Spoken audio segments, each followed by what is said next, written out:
ఇప్పుడు బర్ check clean చేసుకోవడం ఎలాగో చూస్తాం. బర్ ఇలా ఉంది కదా, దీన్ని పట్టుకొని అన్క్లాంప్ చేయాలి. అన్క్లాంప్ చేసిన తర్వాత టూల్కి ఇలా పెట్టేసి ఇలా పెట్టి ఏంటి ఇలా లీక్ అయ్యి ఏం సౌండ్ వస్తున్నప్పుడే దీన్ని ఇలా తీసి బర్ చెక్ ఇలా ఓపెన్ చేయాలి.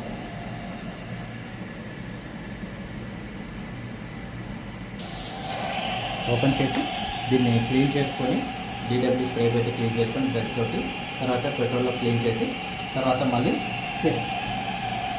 సేమ్ మళ్ళీ యాజ్ ఇట్ ఈజ్ ఓపెన్ చేసేటప్పుడు ఫిక్స్ చేసేటప్పుడు బర్ దీనికి ఖచ్చితంగా ఉండాలి, లేదంటే చెక్ డ్యామేజ్ అయిపోతుంది.